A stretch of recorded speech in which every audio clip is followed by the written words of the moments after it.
Have you ever walked away from a conversation feeling guilty, but you can't quite explain why? You went in wanting to express something that bothered you. You wanted to talk. You wanted to be heard. But somehow, by the end of that conversation, you were no longer the one with the concern. You were the problem. That is exactly how a narcissist operates. They don't need to scream. They don't need to insult you directly. They just need the right words at the right moment to turn your pain into their weapon. And they do it so naturally, so smoothly, so effortlessly, that you start questioning what you even felt in the first place.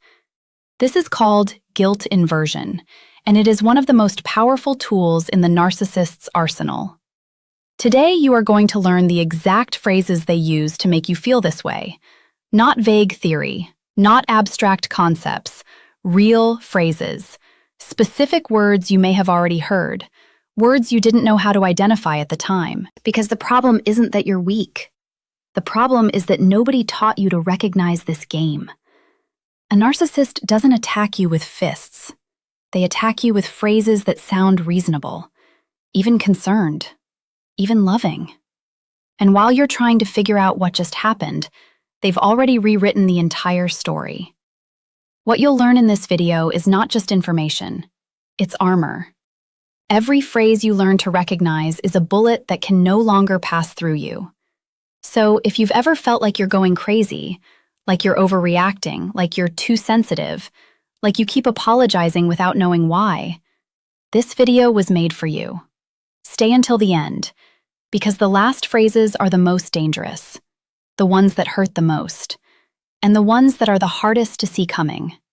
Let's begin. Part 1. You're too sensitive. Of all the phrases a narcissist uses to make you feel guilty, this one is perhaps the most common and the most damaging, because it doesn't sound like an attack. It sounds like an observation, a calm, almost clinical diagnosis of your emotional state, and that's exactly what makes it so effective. Here's how it works. You express something that hurt you. Maybe they made a comment that embarrassed you in front of others. Maybe they forgot something important to you. Maybe they crossed a line. You bring it up. You explain how it made you feel. And instead of engaging with what you said, they look at you and say, "You're too sensitive." In 3 words, everything shifts. The conversation is no longer about what they did. It's about your reaction to what they did. Your feelings become the subject. Your emotional response becomes the problem. And you are left defending your right to feel hurt rather than addressing the actual behavior that caused the hurt. This is a deliberate maneuver. Psychologists call it emotional invalidation. The narcissist is not confused about what happened. They are not genuinely concerned that you might be overreacting. They know exactly what they did. But by labeling your response as excessive, they accomplish 2 things simultaneously. They escape accountability, and they train you, over time, to suppress your reactions. Think about what happens after you hear this phrase enough times. You start self-editing before you even speak. You catch yourself thinking, maybe I am overreacting. Maybe this isn't worth bringing up. Maybe I'll just let it go. And slowly, without realizing it, you stop expressing yourself altogether. Not because your feelings disappeared, but because you were taught that your feelings are a liability. That is the hidden goal. A narcissist doesn't want you emotionally expressive. An emotionally expressive person is harder to control. Someone who has been convinced that their emotions are too much, too intense, too dramatic, that person goes quiet. And a quiet person doesn't hold them accountable. Watch for the variations of this phrase, too. You always take everything so personally. I was just joking. Why do you have to make it a big deal? Other people wouldn't react this way. Each version carries the same message. Your emotional experience is the problem, not their behavior. If you've heard any version of this phrase, understand something clearly. Healthy people don't respond to your pain by questioning whether you should feel it. When someone who claims to care about you consistently makes you feel that your emotions are wrong, that is not love. That is control dressed up as concern. Your sensitivity is not a flaw. It is being weaponized. Part 2. After everything I've done for you.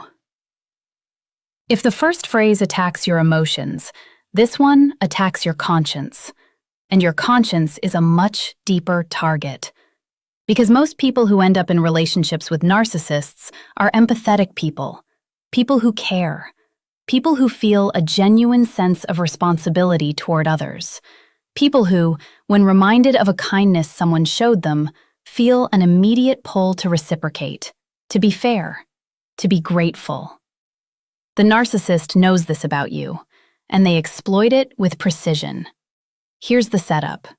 You finally worked up the courage to confront something, a pattern of behavior that's been bothering you, a boundary they keep crossing, a promise they broke. You bring it up calmly, clearly, and before you can even finish your sentence, they hit you with it.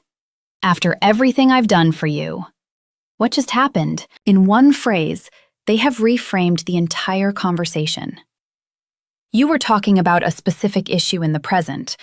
Now, suddenly, you are being asked to weigh that issue against a ledger of past favors, a ledger they control, a ledger you cannot audit, a ledger where the debts are always, somehow, in their favor. This is what psychologists refer to as transactional guilt tripping.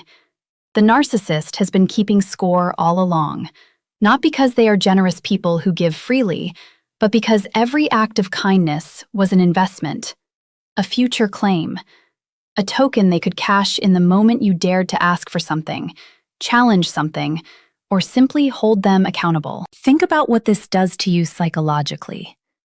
You came into the conversation feeling justified. You had a legitimate concern.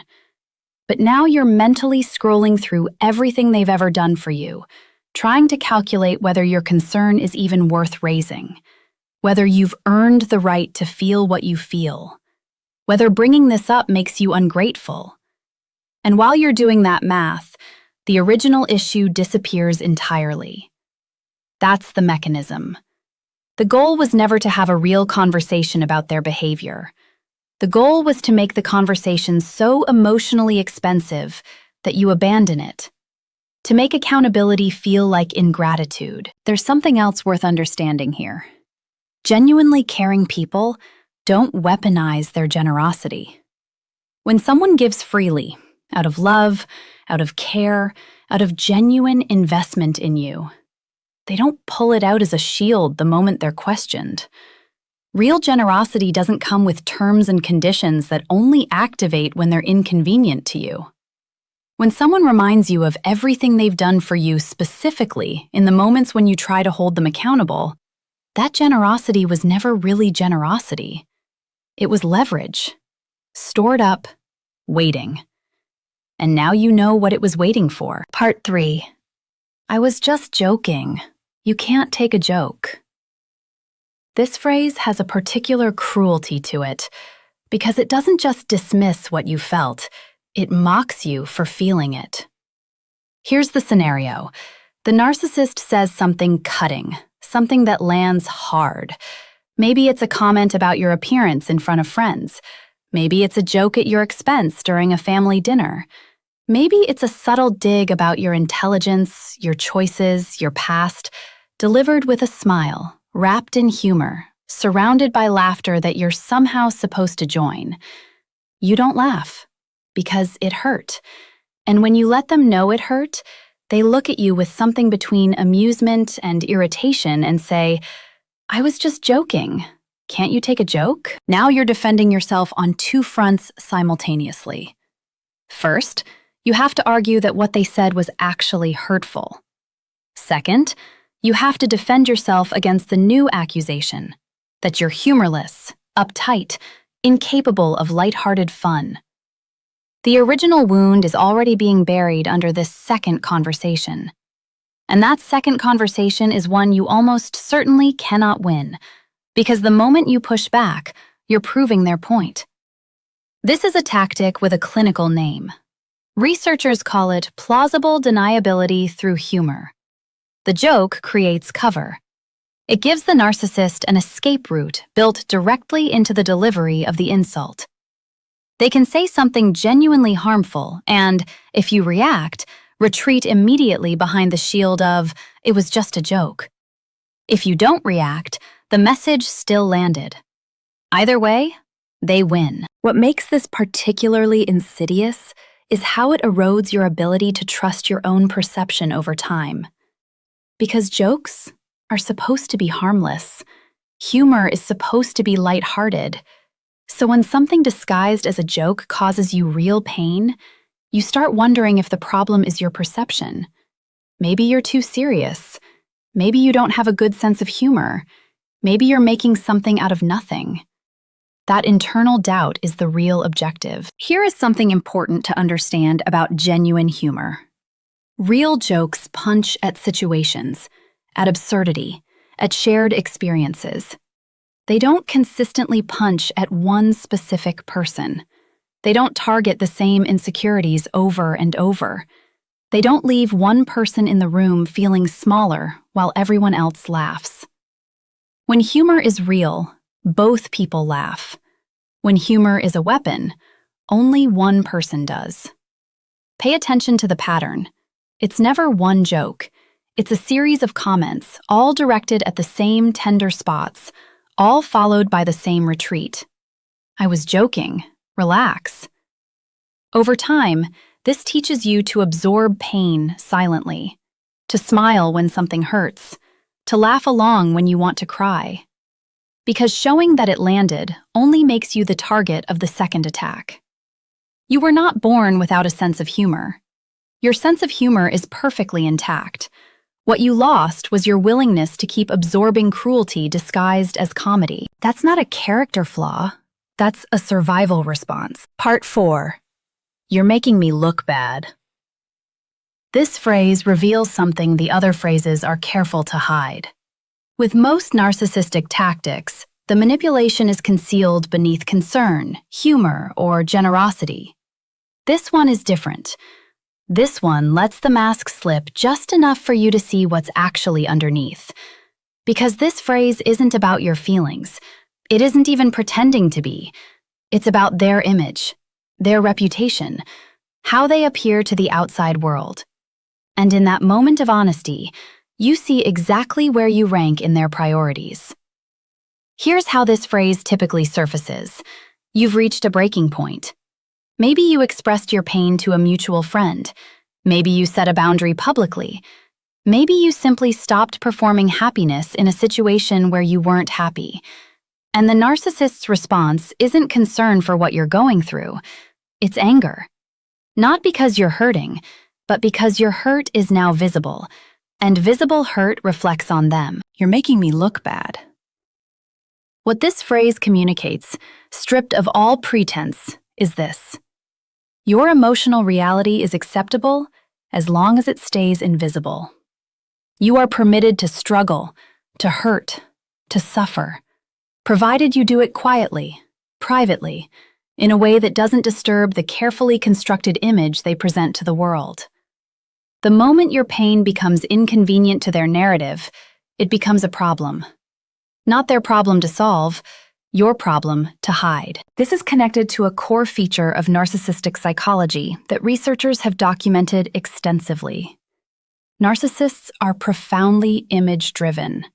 The external presentation, the reputation, the social standing, the perception of others, is not secondary to who they are. For many narcissists, it essentially is who they are, which means anything that threatens that image is experienced as an existential attack, including your honesty, including your pain, including your refusal to pretend everything is fine when it isn't. Think about what this demands of you. You are being asked to manage their public image at the expense of your own emotional truth, to perform contentment you don't feel, to protect a reputation that was built, in part, on keeping you silent. And if you fail to do this, if you crack, if you speak, If you simply stop concealing what's really happening, you become the problem. Not the behavior that caused your pain. You. There is also a secondary function to this phrase. It isolates you. Because if you internalize the idea that expressing your reality makes you a bad person, disloyal, dramatic, damaging, you stop reaching out. You stop confiding in friends. You stop seeking outside perspective. And the more isolated you become, the more dependent you are on the narcissist's version of reality, which is, of course, the version where they are never at fault. Understand this clearly. A partner, a parent, a friend who genuinely cares about you does not respond to your pain with concern about their reputation. When someone who claims to love you consistently prioritizes how they look over how you feel, you are not in a relationship. You are in a performance, and you were cast, without your consent, in a supporting role whose only job is to make the lead look good. You are not responsible for managing anyone's image at the cost of your own truth. As we conclude, you came into this video maybe recognizing one phrase, maybe two. By now, you're probably recognizing a pattern, and that pattern has a name. It's not conflict. It's not a communication problem. It's not two imperfect people who just need to try harder. It's a system.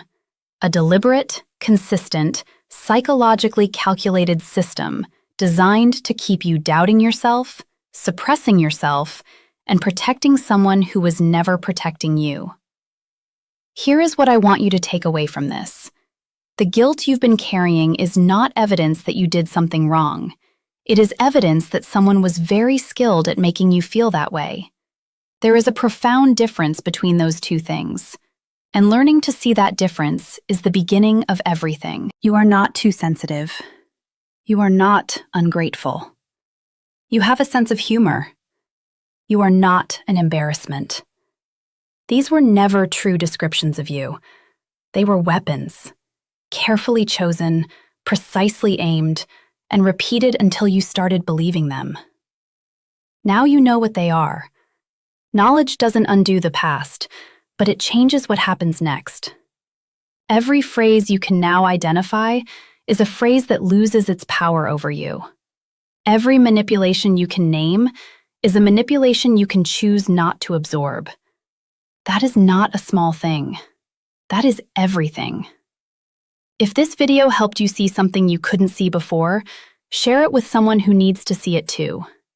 And if you want to go deeper into how narcissists operate, the psychology behind the behavior, the patterns, the exit strategies, subscribe, because there is a lot more to cover.